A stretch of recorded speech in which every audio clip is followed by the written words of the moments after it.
Do you mind letting the cleaning person in? She's knocking on the door. Yeah.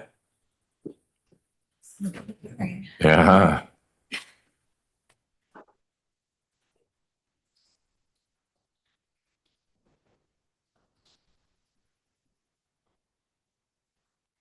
All right. Good morning, everyone. This is a civil default calendar for this morning, and I think we only have 4 positions left because one of them settled. We will start with the Oaks at Flat Shoals versus Jonathan Ashman. I don't know if that's someone in court or someone online. Your Honor, Griffin Bell for the plaintiff. Hey, Mr. Bell, let me get you on the screen there. Excellent. So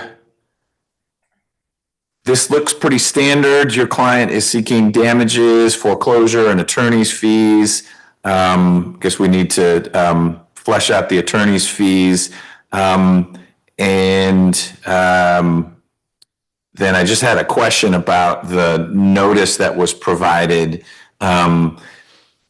It doesn't say foreclosure. There's just notice. And so I'm curious if you've got an angle on, not that Mr. Ashman responded to anything here, but the notice doesn't actually say we're foreclosing or there will be a foreclosure. I'll address that first. Is the notice just the notice of publication you're looking at? Let me take a look again. But you walk me through. If you think there was a separate notice that, and I'm focusing on the wrong thing, I'm happy to look at the right thing. Yes, sir. It should be an exhibit to the complaint. The second letter we send places a lien on the property and notifies of that, as well as the statutory right of foreclosure and the magic language that needs to be used. Got it. Let me take a look. I'm pulling up the complaint now. So there's the declaration. That's not what we need. I think it's maybe going to be exhibit C, potentially B. Okay. Exhibit B is a letter from Winter Capriola saying that you owe. Okay. And then, so there's not an exhibit C? Maybe that's where. It's exhibit B. Okay. Let me see. Let me make sure the right letter was attached. Because this just says you need to pay us. I agree. I think the wrong letter was attached to this. Okay. Well, I am fine accepting as evidence in this proceeding. If you want to just share screen what that other letter looks like. Well, wait, let me be. So it's weird. We attached the lien properly. Yep. And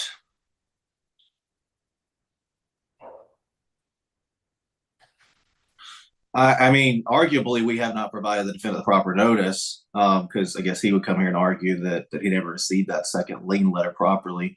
I'm good based on that. I think it's cleaner to prove forward without the foreclosure part of the lawsuit because, yeah, this is just the wrong letter that was attached to the lawsuit. Okay. But do you think I see 2 solutions. One is what you suggested, which would be we modify the proposed order so it takes out foreclosure as relief. The other would be if you think in your file you've got that other letter, you can tender it now and then it's in evidence. It may be that there wasn't, this is the only letter that went to him, in which case I don't think he technically had notice. And I know we're being ticky-tacky here, but when it comes down to foreclosure, better safe than sorry. I agree. Let me make sure because I'd hate for it to be the same. Yeah.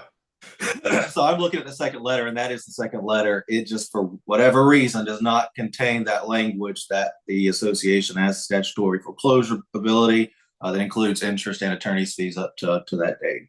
So the letter went out with the wrong language. Got it. So, okay. Yes, I'm not arguing for the defendant, but I think it's cleaner that we do not potentially have proper notice of foreclosure. So I think it's cleaner just to go forward with the money owed. Okay. And I do have a witness, Edmund Amoye, property manager out there. Not sure if you care to hear from him.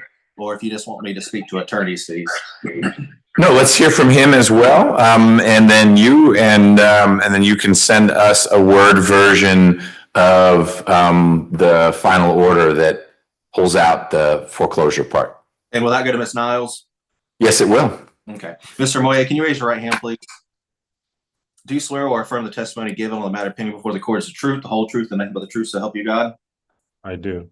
Okay. You put your hand down. Can you just state your name for the court? My name is Edmund Amoye. And what's your relationship with the plaintiff, the Oaks at Flat Shoals Community Association? I work for Five Star Community Association Management, the management company for the association. And in your role, are you familiar with the books and records of the association? Yes. Are you familiar with the declaration governing the association that was recorded in Fulton County? Yes. And pursuant to Article 4 of the declaration, as well as the Georgia Property Owners Association Act, does the association have the authority to levy assessments for common area maintenance costs?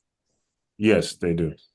Also pursuant to that same Article 4 and the Georgia Property Owners Association Act, should an owner become delinquent, does the association have the authority to levy late charges, cost of collection, attorney's fees, reasonable attorney's fees actually incurred, and interest? Yes. And are you familiar with the account histories and ledgers for the owners within this community? Yes, I am. And are you familiar specifically with this defendant's account? Yes. Has the defendant paid all the assessments and charges levied against their lot? No. And to date, how much principal does the defendant owe the association? $4,739.31. And to date, how much interest does the defendant owe the association? $1,417.59. And we're here today, so the association has retained counsel. Let's just go through some of those numbers. What are the attorney's fees that the association has incurred on this account? $4,080.50. And how about the litigation expenses? $239.91. And court costs? $250.02. All right, that's all I have for my witness. All right. The attorney's fees went up a fair amount. Is that just your prep for this hearing, et cetera? The proposed order from before was about 2,600. Yeah, that's just for preparation and appearing today. And this one's a little bit higher than normal, and I noted that as well. We just had to go through publication for this one. That usually adds about $1,000 on top of what a normal standard default would be. So I also noted it was a little bit different than just a normal straightforward one, but that would be the explanation, yes, for preparation attendance today. Okay. I don't have any other questions for Mr. Amoye. Thank you for being here, sir. Appreciate it. So, Mr. Bell, if you will, get to Ms. Niles a revised proposed final order in Word format, revised in two ways. One, the amounts are all more. You did yours back in early March, and there's more interest. Sounds like there's been another month of assessments, et cetera, or at least late fees. So it'll reflect the appropriate higher amount your client is entitled to, and then strike the language about foreclosure. And if we need to get together again, because it'll come to me on the foreclosure side, we can always handle that. Your Honor, I'm going to send it to her in the next 5 minutes. Well, that's plenty fast enough. Appreciate your time. Thank you, Your Honor. That's all I got, if I may be excused. You may. Thank you. You have a good one. You too. All right. Next is Southwest Food Service Excellence versus Robin McCoy. Jeff Stalling for the plaintiff. Hey, come on in. We're up to the podium. So this is an interesting one. Usually these are a person didn't pay their homeowner assessment, this and that. But so your client hired Ms. McCoy. She was working there. She resigned. Something happened. She left the employment, but she stayed on the payroll for almost a year and has decided not to give the money back. Correct, Your Honor. Clerical error. She remained on the payroll after resignation. She was a former account manager, and the company's just requesting the overpayment return plus fees and interest. Okay. What does Southwest Food Service Excellence do? Food service provider. I think what she did was she was working as a account manager in the factory that was providing food services to whatever vendors are needing the food. Okay. Meaning like they provide things that a restaurant would use, or they actually run restaurants, or? They provide to cafeteria establishments, things like that. Got it. Okay. Walk me through, if you've already sent in a proposed order, I think it was attached to the motion for default judgment. Have those amounts changed much, or are you good with those? They haven't. I brought us another copy of the same language in the proposed order. I removed the word proposed for the judge's consideration, but outside of that, attorney's fees, the only increase would be today's presence, which we don't have numbers for. So no change. Okay. And you want to get on the record the attorney's fees, or unless they are, I don't know if it's part of. They're part of the motion by affidavit, Okay. But I can testify to them. As a shareholder for Ogletree Deacons, we've incurred to date on this file $3,877.33 for purposes of contacting the plaintiff, discussing resolution, filing a lawsuit, and filing the motion for default judgment.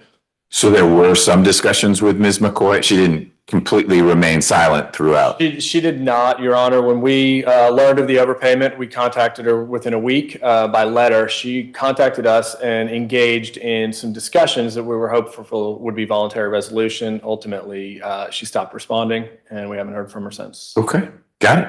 Then I think we are all squared away. If you want to leave that with Ms. Niles, that being the revised proposed order that doesn't say proposed, I think we're all set. Oh, well, thanks, Judge. May I approach? Yes, sir.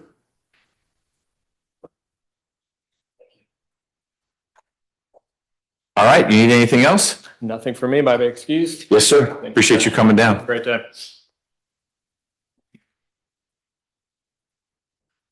All right, Peachtree Place Condominium Association versus Carlton Masters.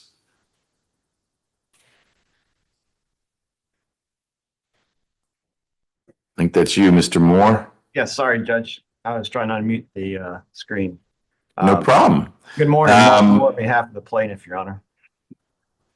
Welcome. This looks like we've got another, someone wasn't paying the assessments. You're seeking to foreclose, recoup assessments, late fees, and attorney's fees. As I understand it, Mr. Masters is now in Miami. Notice of the foreclosure was served at the unit in question and some other address for Mr. Masters, not in Florida. I'm happy to cover anything you want to cover, and I would like you to address the question of notice about the foreclosure piece. Certainly, Your Honor. The notice was sent to the unit address. Apparently, this is a rental unit that Mr. Masters owns. The statute states that the notice should be sent to the last known address for the defendant as given, or for the owner as given to the association, and that is the unit address. We have had previous actions against the same owner, and that led us to believe that he was in Florida, which is where we ultimately found him for service of the lawsuit. But I believe the notice, let me just make sure, was also sent there. And this may be a situation where I can provide it to you. Let me just pull that up real quick. Sure.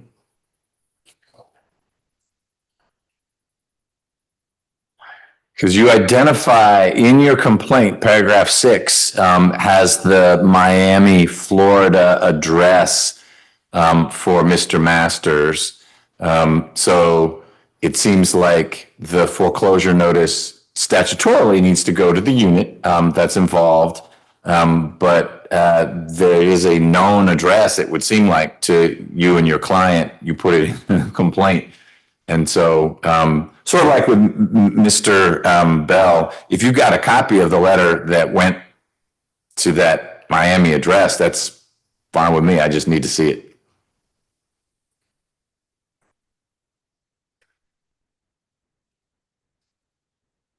I don't, Your Honor. What we attach is what was sent out. Oh, hold on. Let's see here. Sorry.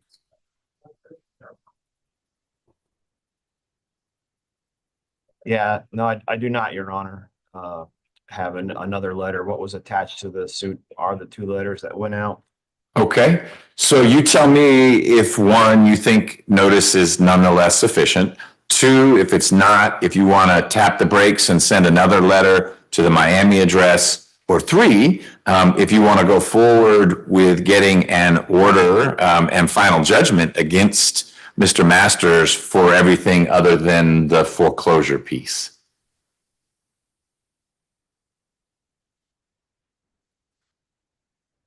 I believe the notice that we sent is accurate. Because I just took a look at the statute. It says to the unit address or any other address that the owner provides to the association. And the owner has never done that, to my knowledge. And that's the only thing that's caused me a little hesitancy. I'd like to check with my client to see if they have on record notice from the owner asking them to change the address. But how did it get into the complaint? How did the Miami address get into the complaint? Let's see.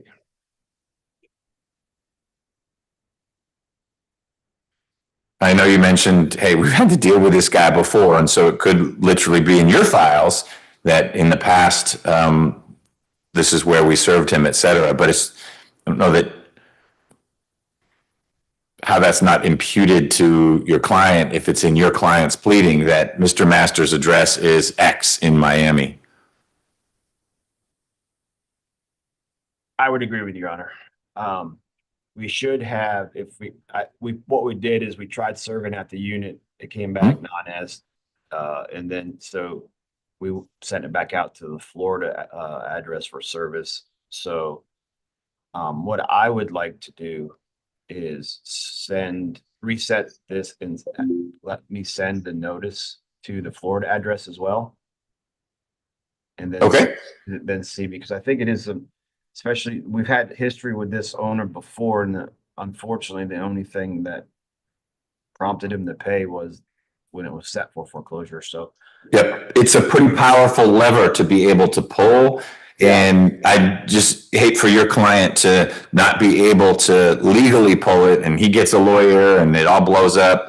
Clearly he owes this money, and it's got to be frustrating for, I don't know if his other units are at the same place or if it's just a history with this one unit, and your client has to come back again and again. But either way, I just assume you be girded up all the way. So should we put this out like 60 days? Because then you'll get the letter to him. I mean, he's already in default, so I don't know that we need to even put it out 60 days. You tell me. Anything after, I'm going to send it today. So anything say mail 4, 5, 6 days, anything between like 45 days. Would you have anything close to then? I'll have to talk with Ms. Niles, but what we'll do is set it at least 45 days out from today. Okay, that'd be great, Your Honor. And I apologize for wasting the court's time on this. I don't know how this got past us. Well, you're not the only one. It happened really at that one today. And I'm just appreciative that my team is kicking the tires on this. Not that anyone's trying to do a fast thing. Mr. Masters sounds like he is an absentee, I'm not going to pay, and what are they going to do about it kind of guy. And certainly your client's entitled to recover. I just would like the judgment to stand up to attack should it be attacked.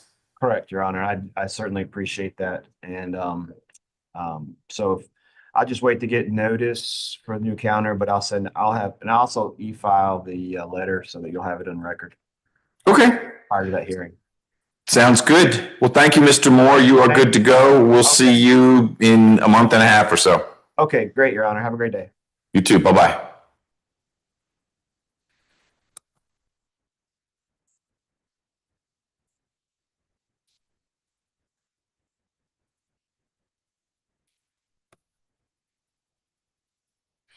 All right, last but not least is SPL Loc LLC. That must be you, Ms. Whitehead. Yes, good morning, Your Honor. Good morning. Not the most interesting client name, but they're owed a whole lot of money. Yeah, yes, they are. All right. So as I understand it, well, first of all, what is your client? Our client is a lender. They gave Icon Group LLC about $1.7 million to purchase a home, and I believe it was some kind of flip investor kind of deal on the home. Okay. And Icon Group defaulted. The guarantors, Mr. Romanoff and Mr. Garkusha, also defaulted. We foreclosed on May 7th of 2024. We then went through the confirmation process, and it was confirmed September 18th of 2024. And now we're just seeking the deficiency under the terms of the note and the guarantees. And was all that foreclosure and confirmation, was that a case that I had or a different judge? It was under, let me pull this up. It was under a different judge. It was in front of Judge Schwal. Okay. Well, I'm happy to handle this. We probably could have kicked this to Judge Schwal since it's arguably related, but this doesn't seem like one where we need to rely on his institutional knowledge of what happened with the case. So what's the deficiency? I know what the term means. You all loaned 1.7 million-ish, and maybe with interest, you're owed more than that. And this house, I'm making a number up, only sold for $1 million. You're just trying to recoup whatever you didn't get, your client didn't get through the foreclosure sale. What's ballpark the amount? Well, so the amount with interest of the deficiency is $759,294.72. The contractual attorney fees under the note and guarantee were at 15%. Okay. That is $113,894.21 with cost of $486.49. That brings us to a total of $873,675.42.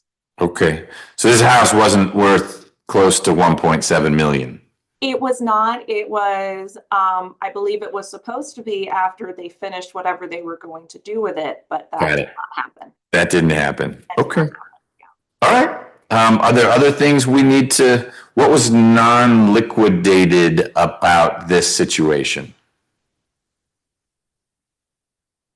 The non-liquidated, we were able to calculate everything just based strictly on the contract. There wasn't anything kind of outside the terms from this. All right. Anything else we need to cover from your side? I do not believe so. Okay. It looks like we've got a proposed order. So unless there's something complicated with that I can't edit, then we should be good to go. Great. Thank you, Your Honor. Hold on one second. You got anything else? No? Okay. All right. Thank you, Ms. Whitehead, for being here. We'll get the order out today. Thank you. May I be excused? Yes, ma'am. Thank you. Have a good day. You too.